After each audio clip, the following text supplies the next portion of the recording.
Scully, watch out! Hey ghouls, welcome to another Reading Wednesdays. So today's book that we're reading is Whispers of the Forgotten Magic, book 1 of the series, Heirs of the Forgotten Magic. And if you ghouls want to follow along with me, you could purchase this book on Amazon and Barnes & Noble. So join me every Wednesday for Reading Wednesdays where I read a passage from my book. So today we're gonna continue on chapter 1, The House at the Edge of Night Hollow, page 13, paragraph 2. Get comfortable, get your tea, get your little pillow and blanket, and let's start. On the rare occasions she visited, Lumina's grandmother drew her close and whispered tales so wild they should have been dismissed as stories of worlds tucked between moonbeams and hidden in the whisper of leaves. Yet Lumina felt their truth stirring deep within her, a resonance she couldn't name. When her sons arrived, she noticed subtle ripples around them, a flicker in the air, a word on their lips that wasn't quite right.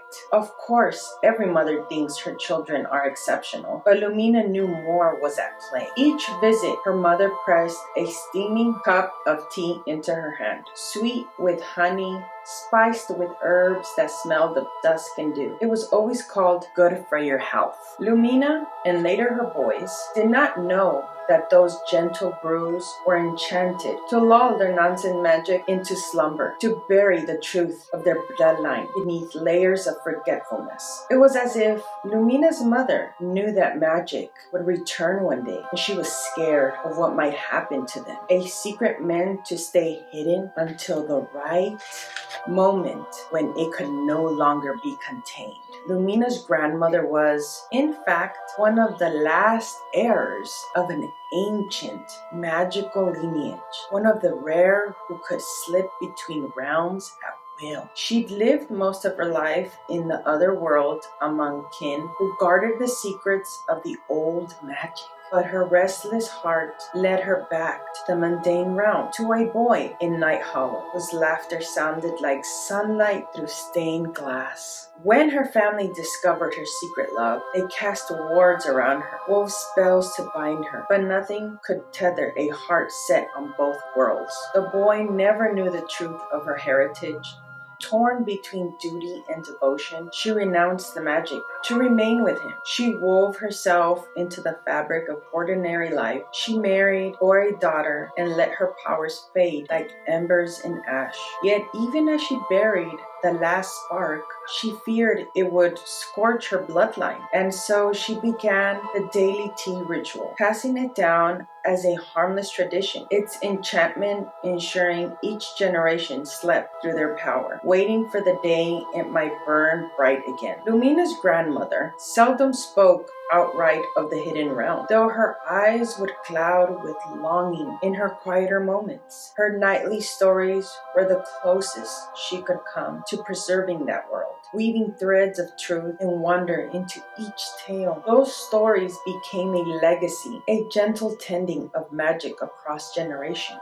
But Lumina was different. She dreamed of that realm as if she'd lived there. Every night, her sleep echoed with visions of crystalline forests and winged creatures that had only existed in her grandmother's words. When Lumina's first son was born, she embraced the storytelling ritual with renewed fervor, layered in fragments from her dreams. A cottage where moonlight spilled like silver, a meadow where Fae listened to sorrowing hearts. To Lumina, each story was a beacon, guiding her sons towards something they couldn't yet name. Her mother, however, bristled at every mention of make-believe. Stern and unwilling in her pragmatism, she saw the tales as a dangerous seduction, something to drive Lumina away from her grandmother's influence. There's no room for fairy tales in real life, she'd say, her voice as firm as the oak floors beneath her feet.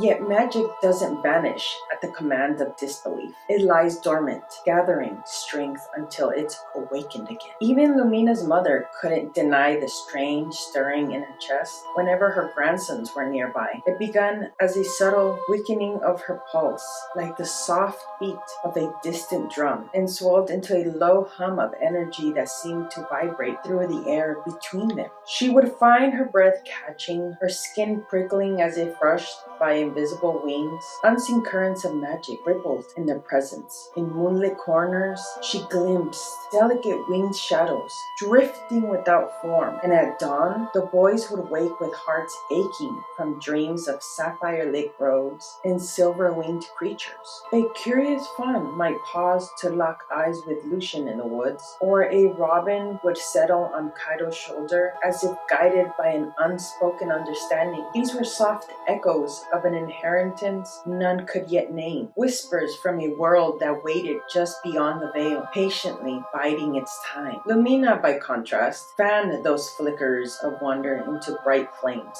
Each evening she transformed the boys' bedroom into a sanctuary of possibility. The lamplit walls were draped with embroidered tapestries of mythic beasts, and the windows were lifted ajar to let the scent of moss and the faint scent of pine. As she wove her stories of star-forged swords, rivers singing in forgotten tongues, and fey courts beneath the roots of ancient oaks, she paused just long enough to let their eyes sparkle with anticipation. She encouraged Kaido's quiet empathy by having him whisper to small woodland creatures. She taught Lucian to ask questions of the wind. She laughed with Maximus when he tried to charm fireflies into forming constellations. Without ever naming magic, she planted seeds of belief, little truths hidden like starlight behind drifting clouds, waiting for the boys to stumble upon them in their own time. Yet Lumina bore her unspoken sorrow. It was too late for her to reclaim the gifts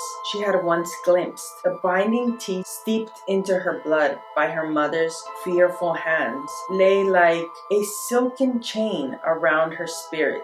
She felt its weight, its moments of stillness, a gentle pull against her fingers when she tried to guide her voice into enchantment, a soft barrier shielding her heart from the song of the unseen. Though she revealed in her children's burgeoning wonder, she could not join them fully, nor share the secret depths of her heritage. Determined to do better than her mother, Lumina struck a balance between encouragement and caution. She taught the boys to treasure their visions, but to speak of them only within these walls. Not everyone will understand, she would whisper as she tucked them in, brushing a stray curl from Maximus's brow. Some forgotten how to believe, and others fear what they can't explain. You can tell me anything. This room is your safe space, but be careful who you trust with your stories. In her voice lived both fierce protection and unwavering faith, a promise that no matter how wide the world's eyes might close, there would always be one place where magic could safely awaken. Their father Ashby regarded the boys' tales with affectionate skepticism. To him, they were harmless inventions, tall tales spun by imaginative children, much like the ones Lumina had once whispered in his ear when they first fell in love. In his eyes, his sons inherited their mother's boundless creativity, nothing more, but beneath their laughter and bedtime stories, something was beginning to stir. Soon, even the sweetest fictions would no longer remain mere stories. By day, Lumina was Night Hollow's beloved art teacher. Gentle, eccentric, endlessly inspiring, she filled her classroom with possibilities, canvases alive with dragons soaring through violet skies, star beasts draped in nebula, and castles suspended between clouds. She urged her students to draw the unseen, emotions, memories, and dreams that defied logic.